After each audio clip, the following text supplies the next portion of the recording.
So today guys, pag-usapan natin one of the latest na 3 series ni Samsung. This is the Samsung A35 5G. This phone is being powered by the Exynos na 1380, which is a 5nm chip na gawa ni Samsung. It has a glass back finish, plastic frame, and Corning Gorilla Glass Victus Plus. This one is also IP67 na dust and water resistant. 50MP ang kanyang main camera sensor with a 5,000 mAh na battery. All of that for 21K. Should you buy it? Alamin natin. So guys, we'll not be doing any unboxing dito sa Samsung Galaxy A35 5Gs dahil nahiram ko lang to without a phone box and hindi rin pinahiram sa akin ang kanyang charging cable. So out of the box, this one definitely is just the phone, the SIM ejector tool, and the charging cable. Wala siyang charging brick. So I would suggest you can buy Anker or Ugreen ng mga charging bricks to support its 25 watts na charging capability. So ang kanyang 620 gigs of storage na Samsung Galaxy A35 is currently priced at 21,000 pesos, which I'll post on the link on the description box below.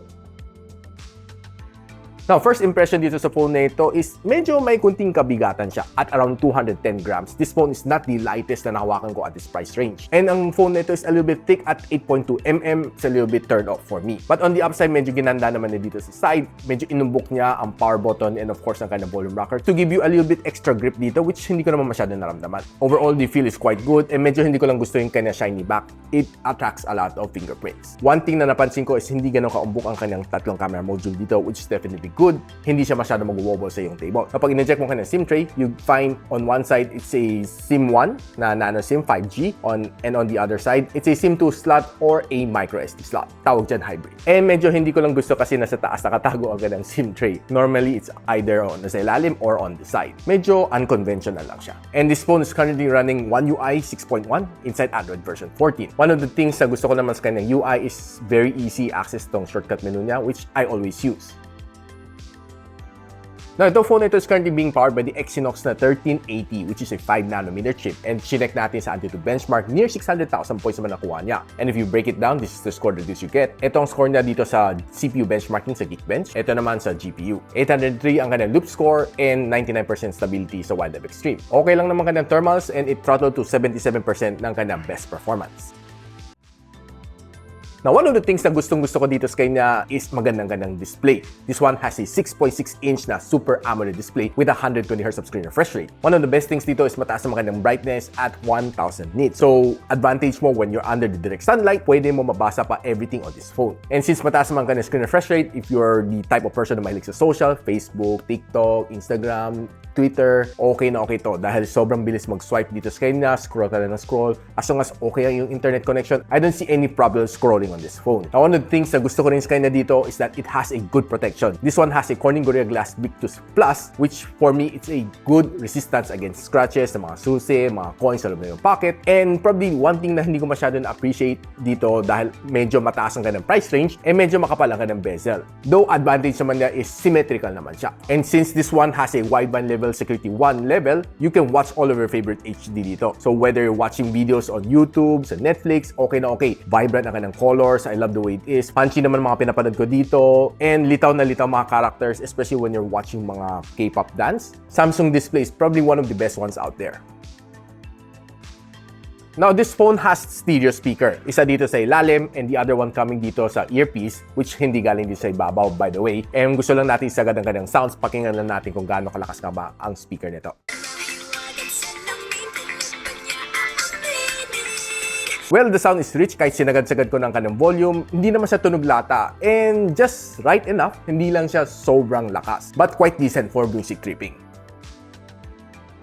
Now, I did play 2 games dito sa phone na ito, knowing na this is definitely not a gaming phone. This is more of a camera-centric phone ni Samsung. So, I play Call of Duty Mobile and Farlight 84. Call of Duty Mobile well, honestly, mabilis na naman patakbo ng Call of Duty Mobile. A 5nm chip, maning-mani lang naman Call of Duty Mobile dito, definitely. And it was able to give me a good gaming experience dito. Halos wala man feel na frame drops. The controls are good. The touch response dito sa phone na ito is definitely okay. And magandang display dito dahil it has a Super AMOLED ni Samsung. Definitely, you'll get a really nice nice experience pagdating sa graphics dito. Now, pagdating naman sa Farlight 84, pag once na sinagad-sagad mo ka ng graphical settings, expect lags along the way. So, what I did is medyo binabaan ko konti ang kanyang graphical settings to be able to play smoothly. So, after ko binabaan from extreme to HDR na graphic settings, it gave me a smoother experience. Overall, the gameplay was better and medyo lesser yung lag. Hindi mo ma-feel na pag nagsuscope ka, medyo parang naguutal ang yung scope, and lalo pag tumatakbo ka, nagdadash ka, ma-feel mo it's a lot more smoother. So after playing for roughly mga 1 hour dito on Farlight 84, it gave me around a 44 degrees Celsius ang kanyang pinakamainit na point based sa aking thermal scanner.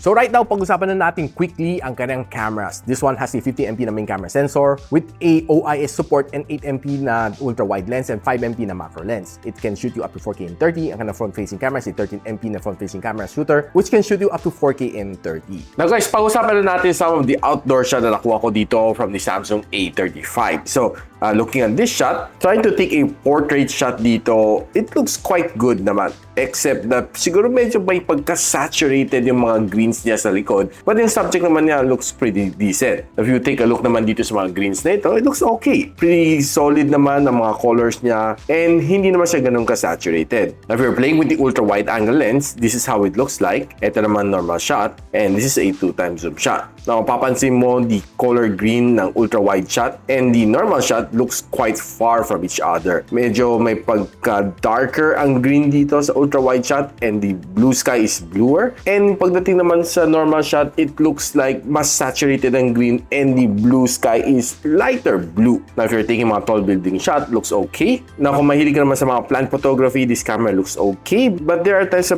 parang medyo namumuti siya ng konti. Now, one of the good things naman dito sa shot na ito, even though na nakafocus ako dito sa baba, but yung kanyang building dito sa likod still looks decent. And taking some food shot naman on outdoor condition, okay siya, looks pretty good and okay naman tingnan mga food nito and it looks kinda yummy. Now, pagdating naman sa indoor low light, this camera is set to perform kasi it was able to capture some good shots dito on indoor condition na medyo low light. And kung mahilig ka naman sa food photography, itong camera to can also give you some really nice shots as well. But except that there are times na medyo sabog siya kumuha just like this, looks kinda yucky as opposed to shots like this, which looks okay. And pansin ko tong lechon kawali shot na ito, looks kinda awkward and probably hindi ko to gagalawin pag ako ay nandun. Pero yung actual color niya is kinda far from this one. Now, we will try to take some flower shot on indoor. Looks okay, solid. And this one looks pretty nice as well. And some of this indoor shot looks pretty good as well. Now, if you're trying to take some photos using the front-facing camera, okay siya. And there are times na pansin ko pag zoom in mo, medyo may pagka-soft nga lang siya. And there are times na pag medyo malakas ang araw, medyo mag-overexpose ka nga lang.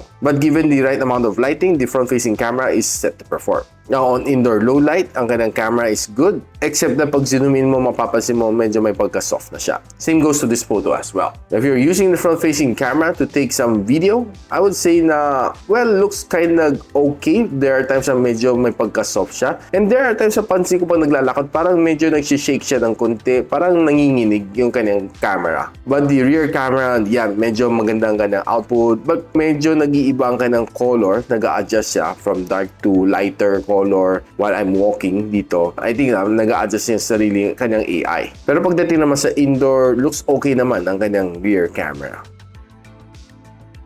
Now guys, ano masasabi ko dito sa Samsung Galaxy A35 5G? Definitely is one good device from Samsung. But given at that price point, 21,000 pesos, there's a lot of other options na pwede mong bilhin. Lalo if you're a power hungry sa gaming, this is definitely not the one that you should buy. But yung kanang camera performance is definitely okay. For me, yung kanang performance definitely good, but definitely mabibiting ka sa kanyang performance pagdating sa gaming. So kung gaming ang gusto mo, I'll suggest that you get the Infinix GT20 Pro. So if you're a gamer na gusto mo medyo mas gamer-centric ang iyong experience, try getting the Infinix GT20 Pro. It's a better phone for gamers, but pagdating sa camera, this is definitely the better choice. So guys, if you're interested to know kung saan pwede mabili ito, link on the description. If you like this video, don't forget to share it to your friends. If you sub to this channel, it's definitely awesome. I'll see you in my next one. And so, ako para si Richmond, and you're watching Gadget Sidekick. Like and subscribe to my channel. Don't forget to hit that notification bell. For one of my latest uploads, click the dito. And for one of my popular uploads, click here.